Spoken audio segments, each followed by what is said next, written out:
Assalamualaikum warahmatullahi wabarakatuh. Allahu Akbar, Allahu Akbar, walillahil hamd. Ikhwatal iman fillah. Hari ini 23 Juli 2021, kita berada di puncak rangkaian hari tasyrik untuk menjadi momentum penting meneladani Nabi Ibrahim alaihissalam, untuk meneladani Nabi Ismail alaihissalam, untuk meneladani Sayyidah Hajar alaihissalam. Sungguh merupakan momentum yang sangat mulia untuk meningkatkan keimanan dan meneguhkan tauhid kepada Allah Subhanahu wa taala. Salah satu di antara ujian yang dialami oleh Nabi Ibrahim beserta istri tercintanya saat mempunyai anak yang masih kecil, Nabi Ismail, yang didambakan sejak puluhan tahun, tiba-tiba diberi karunia anak oleh Allah Subhanahu wa taala. Begitu lahir masih kecil, lalu kemudian Nabi Ibrahim mengajak ke sebuah tempat yang sangat tandus di sekitar Mekah, yang kemudian tempat itu menjadi satu peristiwa sejarah yang sangat penting.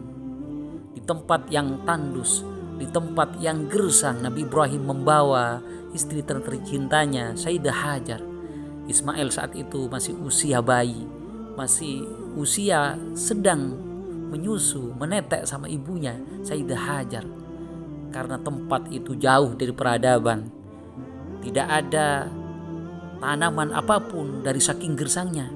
Lalu kemudian Sayyidah Hajar bertanya kepada Nabi Ibrahim, "Mengapa engkau, wahai Nabi Ibrahim, membawa aku dengan anak tercinta yang masih bayi ini ke tempat yang tandus yang jauh dari peradaban?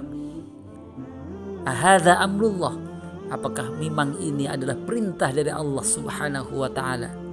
Lalu kemudian Nabi Ibrahim menjawab, "Bala, iya Sayyidah Hajar, ini adalah perintah Allah Subhanahu wa taala." Lalu kemudian Sayyidah Hajar sebagai istri yang solihah tidak bertanya lagi kepada Nabi Ibrahim.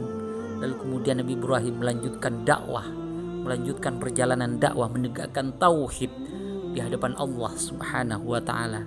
Dan sungguh ujian berat bagi Sayyidah Hajar yang masih menyusui anak yang masih bayi di tempat yang tandus, yang sulit dari peradaban, tetapi dengan keteguhan mengharap pertolongan Allah Subhanahu wa taala. Sampai-sampai Sayyidah Hajar mengalami air susunya habis untuk disusui kepada Ismail yang masih bayi saat itu. Lalu kemudian memohon kepada Allah Subhanahu wa taala, lari-lari kecil. Lalu kemudian Allah dengan penuh harap dari Sayyidah Hajar memohon segera untuk diturunkan pertolongan dari Allah Subhanahu wa taala. Dari usaha ikhtiar yang sangat keras saat itu, lalu kemudian tiba-tiba mendengar sumber mata air yang bernama Zam-Zam itu sebagai bentuk pertolongan dari Allah Subhanahu wa taala. Ditunjukkan kekuasaan Allah Subhanahu wa taala di tanah yang tandus, yang jauh dari peradaban, yang mustahil ada tanaman tumbuh, yang kemudian dengan keyakinan yang menghujam Sayyidah Hajar memohon kepada Allah Subhanahu wa taala, "Kalaulah ini adalah perintahmu, wahai ya Allah, segera turunkan pertolonganmu, karena anak kami yang masih bayi sudah kehausan, air susu sudah habis. Segera pertolongan datang dari Allah Subhanahu wa taala." Begitu, ini adalah menjadi pelajaran penting, satu bentuk keyakinan terhadap pertolongan Allah Subhanahu wa taala. Kalau sudah tertancap kuat, tertanam kuat, maka insya Allah Allah adalah Maha Rahman, Allah adalah Maha Rahim, maka segera Allah akan memberikan pertolongan. Dan tidak mungkin Allah menterlantarkan terhadap hamba-hambanya yang memiliki keyakinan yang sangat tinggi dengan keimanan kepada Allah Subhanahu wa taala. Semoga bermanfaat. Wassalamualaikum warahmatullahi wabarakatuh.